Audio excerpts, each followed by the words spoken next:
The Tour de France is back underway for its second proper week, and you can watch it live and on demand on GCN+. Riders signed in under sweltering hot conditions.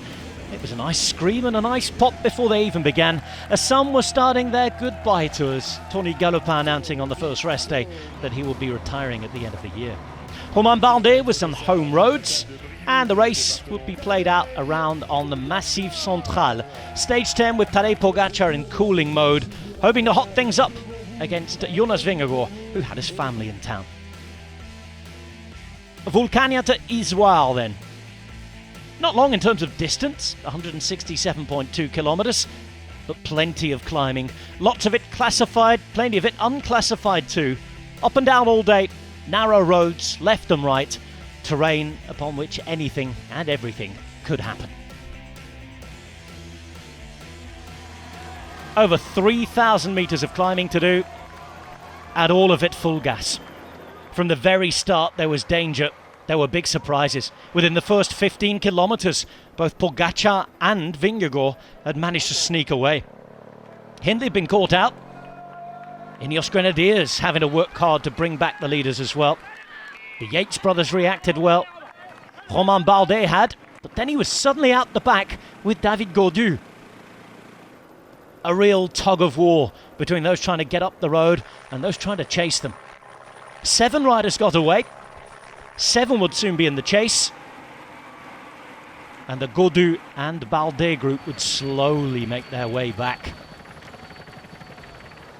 They could breathe again whilst 14 got together at the front of the race. But for how long? Attacks came and went, and they'd soon establish a gap of over 3 minutes. 43 degrees on the road at the finish, the hottest day of this tour so far. Behind there was something cooking as well. Mathieu van der Poel and Alpecin riding, as were Jayco, but they were protecting, we think, their main GC position. Wout van Aert got the all clear to ride, and it was the deadly duo trying to chase down those at the head of the race. Nick Schultz was one of 2 riders from Israel Premier Tech in the breakaway, and he was trying to set up Chris Nélonce. Nélonce duly attacked with 33 kilometres to go, but a group including Julien Alaphilippe, Esteban Chavez and Pello Bilbao were chasing on. Van der Poel sat up. Van Aert wouldn't take too long before he did the same. But Nélonce was pulling away a super advantage over what was then 5 chasers. O'Connor in the group as well. 4 further chasers. 3 of them Tour stage winners were behind. But then it was heartbreak for Nélonce.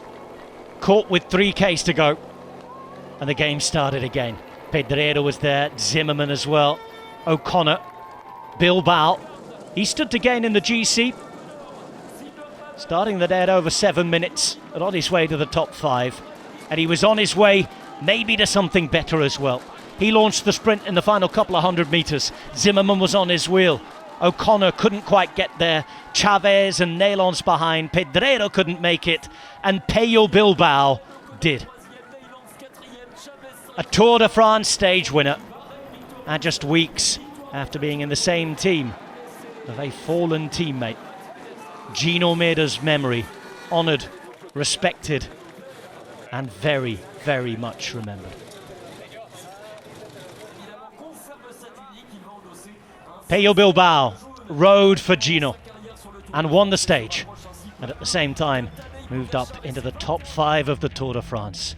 Quite the day for Bahrain Victorious, quite the day for the rider from Guernica in the Basque Country, the race having passed through his hometown just a week before his win. In the GC, no further changes at the very top, with Vingegaard and Pogacar as they were. But Pello Bilbao now at the gates to the podium. 5th place, just behind Carlos Rodriguez. Hindley, Pogacar, Vingegaard in reverse order the podium. The Dane, the defending champion, still with 17 seconds of a lead. And the Tour continues. The Tour rumbles on and very briefly goes north, leaving Clermont-Ferrand and heading up to Moulins. An interesting day, again unpredictable, and at this stage in the race, with this race, You just never know what to expect. 179.8 kilometres. Surely the fast riders have to have something. But what'll be in the legs after this particular stage? Who knows? You can find out by watching GCN+.